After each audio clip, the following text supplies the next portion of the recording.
Okay.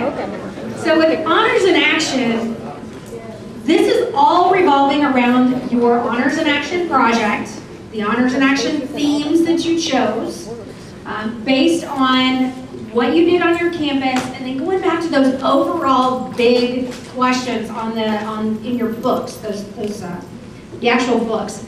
Again, these are also due the same time as all the rest of the awards, with the exception of the Shirley B. Gordon, the administrator, and the Michael Bennett. Those are due in December. These are part of the ones that are due in January. It's due January 29th. On these particular awards, you have up to 80 of these. So we have a chance for 80 Texas chapters to be on the stage. Okay? I'd love to see that one. That'd be awesome. Of course, I don't think St. Pete is going to care for that one too well. Just St. Pete. Well, Kansas. All right. So we have 50 top entries, and then we have 3 categories for those as well. What they're looking for on this, we have 2,600 words on this one. And the idea that these are coming from is dealing with academic research, the analysis, the leadership roles, the action. This is the service or advocacy. You can do either one, both. Some of you do both. Some of you do one or the other. Okay? And then collaboration and reflection. You know, we talked about those journals. We talked about it at Honors in Action this summer. How many of you came to the summer honors? Okay, a couple of you, good. Those of you who were able to go, you're going to have to help your members understand the concept of these journals and how these journals are going to really apply here. Okay? All right, so here's the questions. You get asked, provide a brief abstract. Brief. All right. These are, really. You know how you see at the library, you're pulling up some research stuff and you're able to see an abstract, just kind of a very quick glance snapshot of what the article is about? That's what you're doing here. That's all you're doing here. Okay? The other one was more about the collaboration with your administration. This one is about your research, your learning, your knowledge base, and then your implementation. All right, so there's a lot more to this one than just working with your administration. You're going to talk about what theme did you focus on and why. It actually gives you a drop-down box on this one, and you just click what theme you picked. And then underneath it, it asks, why did you pick this theme? Briefly tell them why you picked that theme. All right, and if there was a process that you went through, you can also tell them here too. But just again, very brief. List your 8 sources. All right, do you only ever put 8 sources? No. No. Okay, that's your minimum. However, we've also talked about, and in previous years they talked about, have your average should be about 16. Okay. Well, we started doing some more research on that and saying, okay, what do you really actually want? Plus the Ruby said one thing and something else said something else. I mean, we were trying to... We got a lot of contradictory information. So we went straight to the source. And Kenneth, how many do they suggest? 8 to 10. 8 to 10. Your top, why your whole project came together, 8 to 10. Save your word count. That's part of the reason why they're saying 8 to 10 is to save your word count, because that counts in your word count. And if you put 16, there's your word count going away. When we were trying to figure out on the word count where most of the word count was coming from, it was the 8 resources or however many sources you had. Also, a lot of you, when you type in the web address, if you have a web source, it can take up to 10 to 15 words. Per the system, it counts it as that when you've only typed in one web address. You also may want to use what's called tinyURL. You can go to tinyURL and you'll type the whole URL in there, and it'll give you a tiny short one, and then it can link it, and you can embed it into there. But tinyURL will cut it down so your word count isn't quite as much just for those web links if you have something like that. That'll help you on that one. All right, then we have conclusions. When we're talking about the conclusions here, it's what conclusions did you draw based on your research with the theme that you have selected? What kind of conclusion did you find where the need was for your community, your school, something like that, where you could build a project around it, okay? That's what the conclusion here is really talking about. It's taking all those pieces of research and applying it to find the need. You guys did that before you did your project, before you planned your project. You had to find the need first, right? You used your research. So all the documentation you did on how you came to that point, that's what this one's talking about. That's what this question's all about. When it talks about summarize the objectives and the process, again, this is taking your goals and the process. How did you go about it? How did you go about figuring your goals? What was the actual process? Joe? I'm sorry to go back on the 8 sources, interviews, how many? They don't really have a preference on how many for each one or what kind. They do want a variety though. They don't want all internet sources. They don't want like 4 internet and 4 book. You know, they really want a good set of variety there when they're looking at it. And this particular section for the resources, headquarters has the format instead of like the MLA, APA, all that kind of stuff. They will tell you exactly the format they want them in. All right, so you use that format and do not deviate. Yes? Do they care if it's primary or secondary research? Or which one they care about? What they're looking for is the quality of the research and how it truly impacted what you decided to do and then find the need. It's more about that rather than more primary, secondary. It's really about why was this piece of research so important to what you did? And you want to choose the top 8 to 10. All right, then we have, who did you collaborate with? Oh, let's go over here and then we'll go over here. Correct me if I'm wrong, did you say internet sources in that? Yes, you can have internet sources, not Wikipedia, Not Wikipedia. not Yahoo or Google. So you're like .gov, that kind of thing then, .org, is that? Well, if I say .gov, if I tell y'all to go to Martin Luther King Jr. .org, you're going to get a rap lyric sheet. It must be quality sources.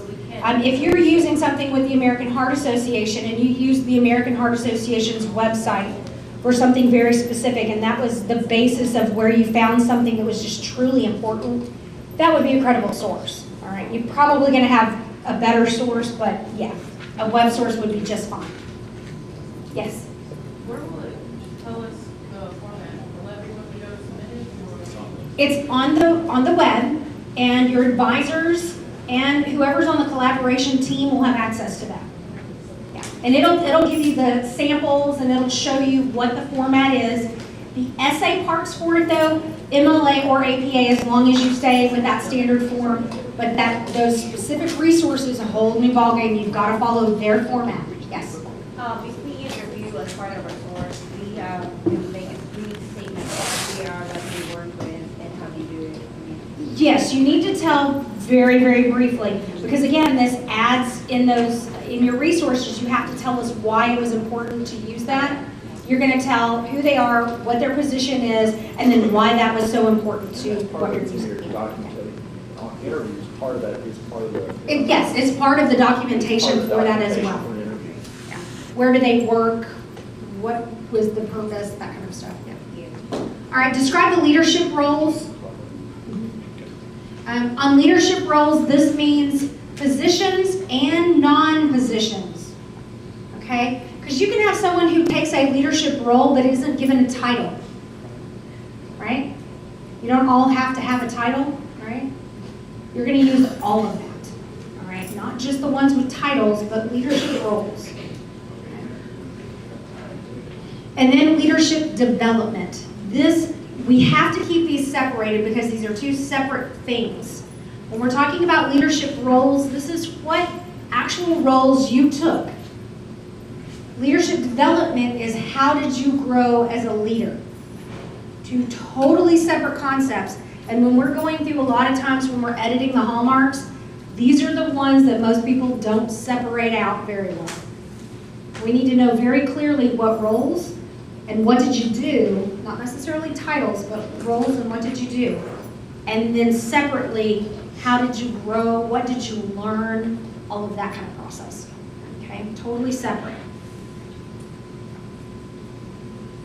All right, the next section, kind of lost in the blue writing here. Gotta figure out a better color for that one. Describe the service or action.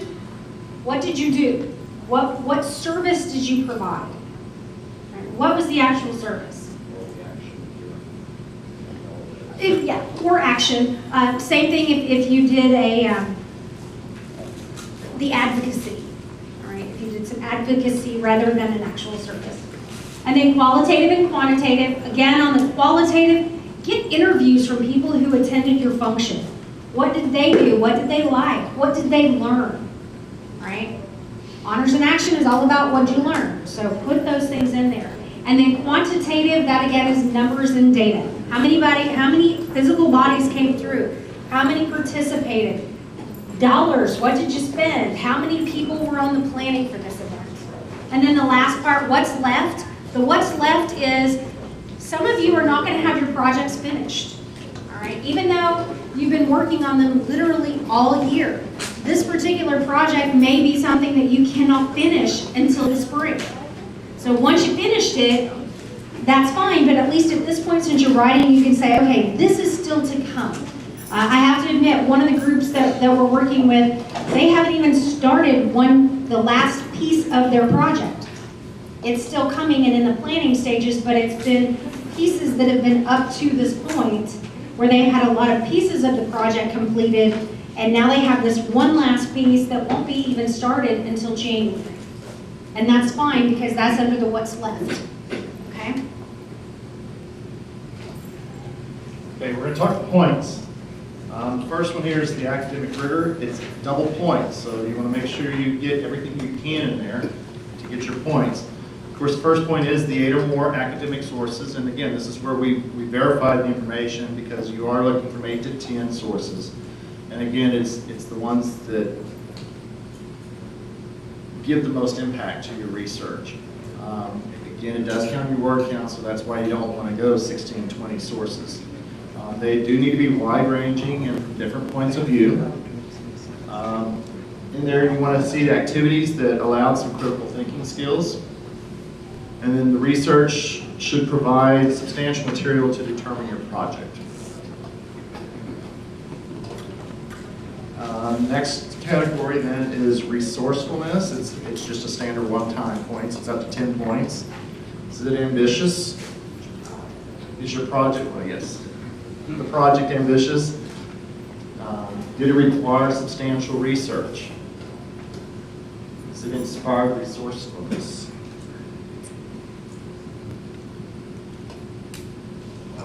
Leadership and leadership development, this is the two categories, right? Are both of them double points? It's just one. It's one, oh, it's one, but it's both information, so it's double points again. This category here, they're looking that it provides substantial opportunities for leadership skills, strong teamwork and planning, effective effective, intentional, and thoughtful education and training, and finally, their leadership in multiple areas of the project. Persistence is 10 points. Is it strong commitment to overcome obstacles and challenges, and flexibility. Service action, again, this is a double point, or double points, but it's probably 20. I don't know, I don't have the point categories. Emphasize action and or serving. There's solid evidence of heightened awareness of self and community relations and global issues. And then there's strong evidence of participants' increased appreciation for the value of the informed action or services lifelong endeavor. The cooperative effort and outreach is, again, just a single category, it's 10 points. Reached a wide variety of audiences, and it, in other words, includes college, community, and others. It's clear, compelling evidence of strong communication among participating individuals and organizations, and there's effective, efficient, common objectives. The impact, again, another double point. So watch those double points. You want to be sure you're getting those double points. substantial contribution to the issue, significant short-term impact, a clear potential long-term impact, project outcomes are exceptional in qualitative and quantitative areas, the chapter assessed intentionally and reflectively, grew as scholar with servant leaders, and then what other opportunities remain for further impact. And then, of course, presentation, you have 5 points for spelling and grammar, faultless. If you get a 3 points, then there's a few errors in your spelling and your grammar. Then 1 point, well, spelling and grammar errors were throughout, but we're not gonna see those. Yes, Danny? Spelling and grammar. See? And I will kill you on that. I'll read things backwards just to find something stupid. We're college students. Questions? Well, you wait. Yes, Tammy? Okay, this has been brought up to me a couple times by different individuals, and I know I've spoken to you about it before, about embedding pictures or links to other pictures and all that stuff. Is that or is not that officially not? I was told it's not. I have been told that by Debbie, who has had it confirmed by Susan Edwards at headquarters. Would you repeat the question? If we could embed pictures or links to pictures and stuff like that in your information, it's part of your word count, but that they can click on. I've been told that it's not allowed. Debbie has confirmed that through Susan, so that's where I'm basing that information off of. I heard there was something international that said they did. I didn't hear it, so I don't know. I thought I saw an email that it was somewhere. What would be the significance of that, honestly? Extra It's worth 1,000 vision. words. Well, So it's The question was asked, why would you use a picture or something? Picture's worth 1,000 words, so you could easily show something, show passion, right? And not necessarily have to write that kind of thing. But yeah, they've said no pictures, so. because if it's a bad picture, it could be negative. The picture makes absolutely no sense. Sometimes that's correct. Any other questions? We have some time. We're going to move into breakout sessions or groups in just a minute again, but I want to make sure on this one y'all have some clear definition, because this truly is the top dog prize. Yeah. When you say ambitious, do you mean the project of based on the research or the research itself ambitious? Like what? Both. Both? Both. When you're talking about the idea of the research and how far down did you dig, did you really try to figure out where a need is with your area, okay? Then once you found the need, how far did you take it to really make that project a challenging project so that all of your members, your officers, everybody could truly grow and learn from that project? Did you go as far as involving your community, or was it just something for your chapter? How big? How far, how wide reaching? Yeah, and that's something on there as well that talks about,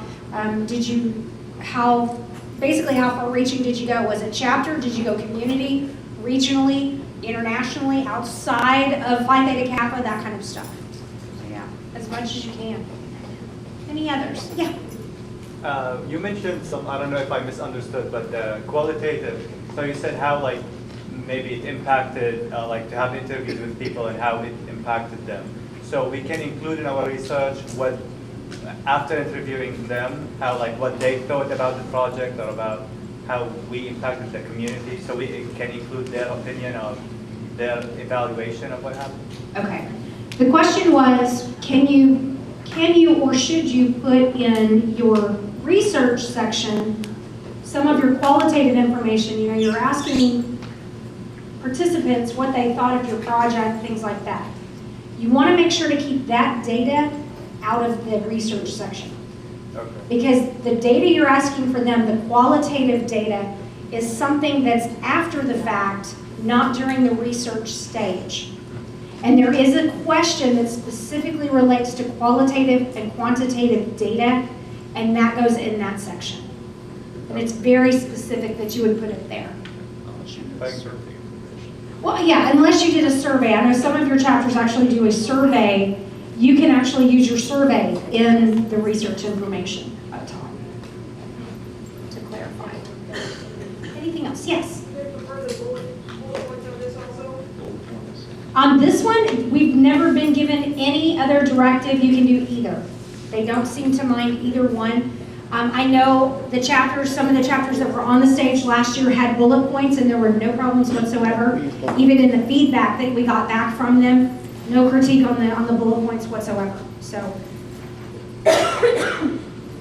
as far as bullet points for this one, the only one we've ever really been told on at this point was college project, and even still on that one, we're still not 100% on that one. And the format, when I did ask about MLA or APA, they said on this one, same thing, it doesn't really matter either way, as long as it's consistent throughout, but yet that you use the very specific format that they give you for the references on that particular 8 reference section.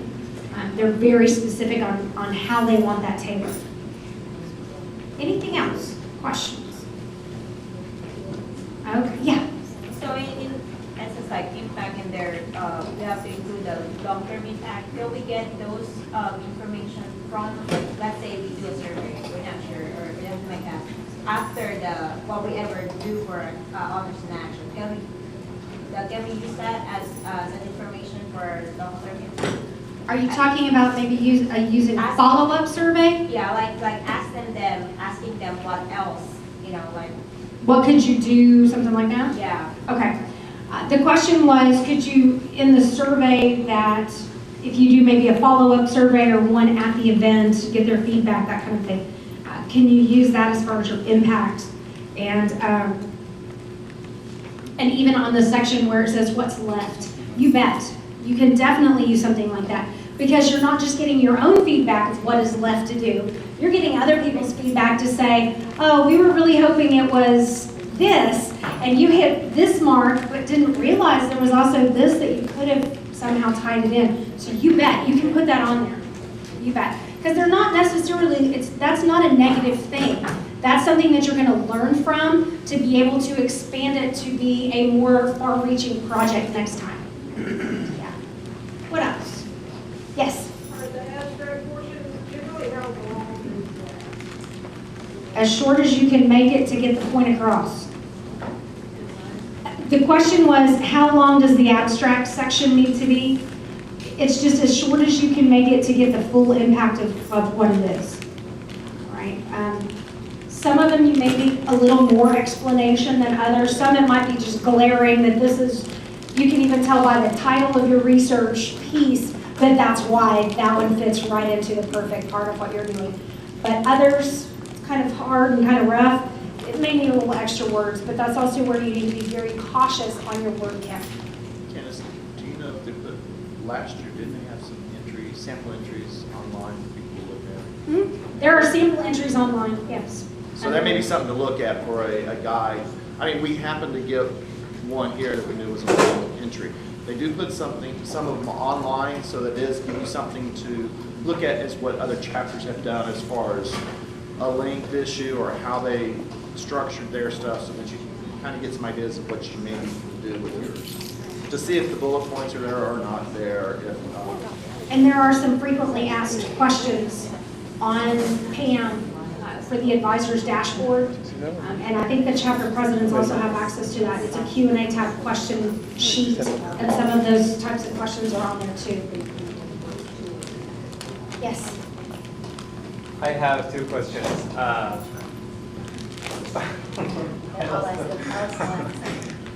forgot my question. Okay, yeah. For the abstract, I know you're looking forward for like a summary or like it's an abstract, but do you think it's going to be bad if it worked as an attention-getting device where it made you want to know more about the research, or that's like a negative point where I didn't really tell you what is it about? You kind of actually want to do both of those things. The question was, should you use the main abstract to kind of summarize your project? Should you use it more as the attention getter, or should you be more detailed? The problem with that is you really want to have it do both. If you don't catch my attention in the beginning, I really don't want to read the rest of it to begin with. The problem is, yeah, you do have to be kind of specific, because we need to know what your project is, and you only have that one very first section to tell me what was your project about. And some of you guys, I've seen some of your projects and I've heard what you're doing, and some of you have some really complex type stuff going on. And so you need to find a way to tell us those pieces and the complexity without going to the extreme, but to catch my attention. It's kind of all of the above. Oh, I was going to ask, what, in the resourcefulness part of the writing, what was the substantial opportunity?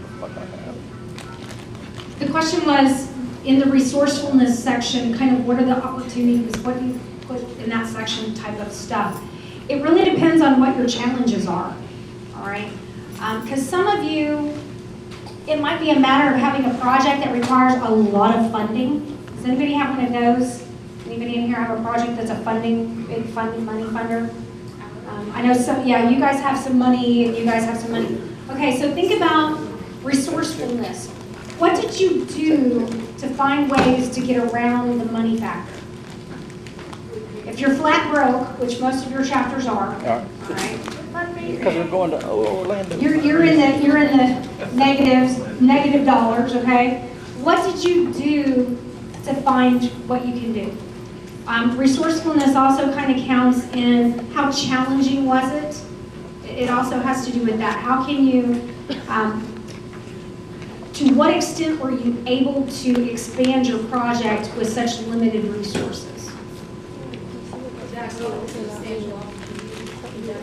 Substantial opportunities is going to be more about what opportunities did you give your members, your school, just even the students to participate and learn more about your project, your theme, the need in your area, that kind of stuff.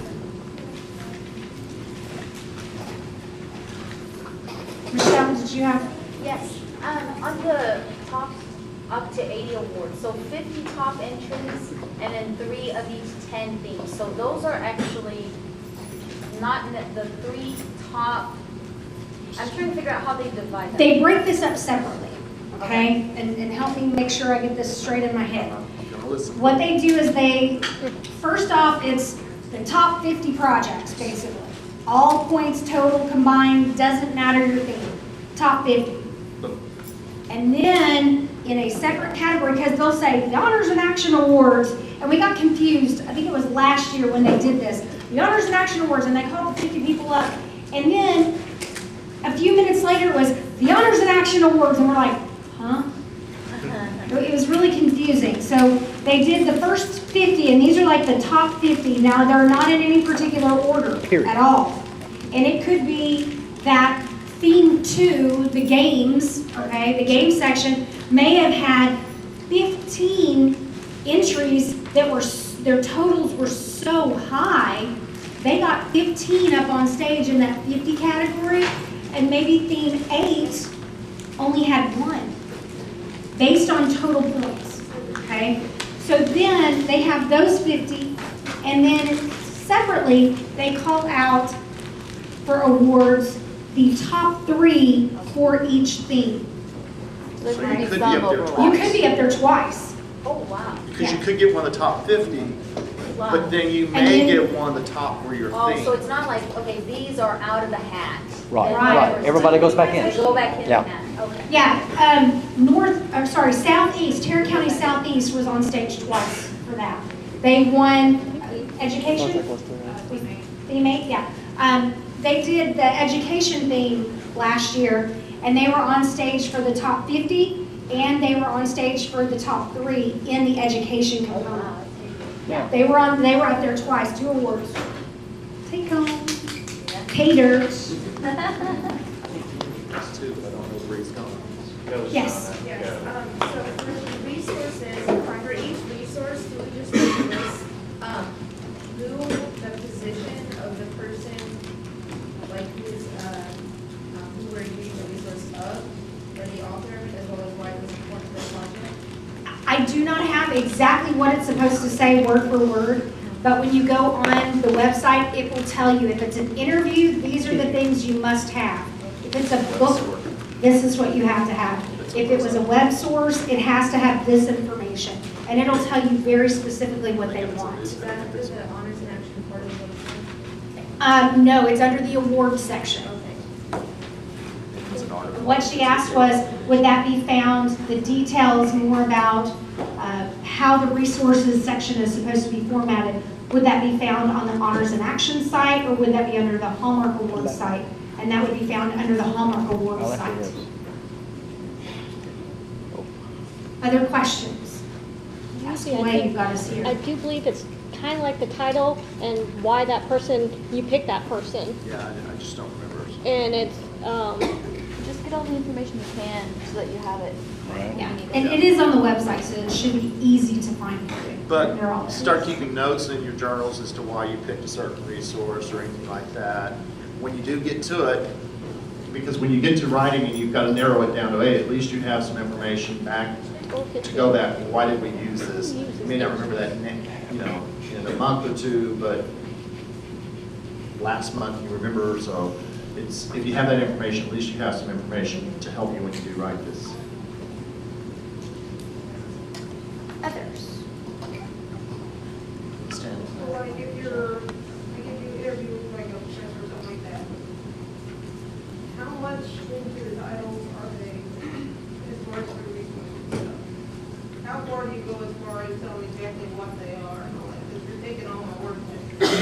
Right. If they're the author of a book, all right, say they are a professor on your campus, but maybe they've also written a book specific to what you're talking about, and that was why you interviewed them, you would put professor, comma, author, and you would say the book, because that would be huge for why you picked that person. But you don't need to put, you know, dean of students, professor, in charge of the leadership program on campus. You wouldn't want to put all of that. Professor would work just fine, or dean of students or something like that. Because then you're going to tell me why you picked that person. Professor. You still have to put that in there. Adjunct. So it'll be like the PhD. Esquire. If they have the title of a PhD, you put PhD after their name, or call them Dr. whatever Mary less Smith. words you want to figure out. But it also has to be consistent. A doctor for one person and PhD for another person, they all have to be either doctors or PhDs. Yeah. As long as it's consistent, you're fine. But if they have some kind of title like that, yes. If it's a master's degree, most instructors have master's degrees So you at don't least. include it. You don't necessarily have to include that, but if they have their doctorate, you want to make sure to put either PhD or doctor at the beginning and just keep I the use same doctor, so format. it's immediately seen. So basically just pick whichever title, if they have multiple titles, pick whichever one is most relevant and important to the others. To what you're doing, you bet. Yeah. Mhm. Yeah, you don't want to put 20 different titles on there for one person, because good Lord, y'all don't have enough word count. You could spend all your word count in just references. Just interviewing the Pope, just put the Pope. Yeah. Everybody knows. Yeah. Anything else? You want to make sure. He's the Pope.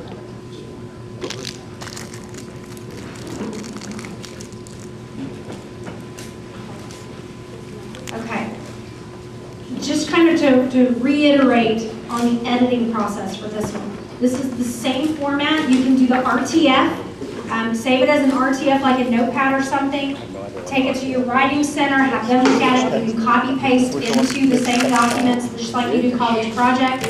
And have your alumni come out and edit. Because there's someone neutral that's not gonna know all your projects, and they can really get into it to make sure you've answered those questions.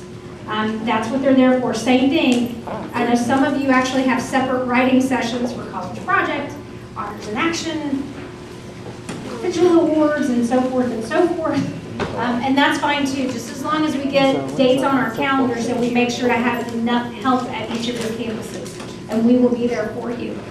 That's what we're here for, so. Okay. Yes? Do we have your email, or do you want to actually I will put it up, I will post it up here during the closing remarks. How's that? I'll put our info up there. You can either email me, I'm Candace, or you can email Kenneth, and I'll make sure both of our emails are up there. If you email, pretty much if you email Kenneth, he'll forward it to me and say, here, get it to the folks in this district and make sure, yeah, and coordinate, make sure we can get everybody there, so. Okay, anything else?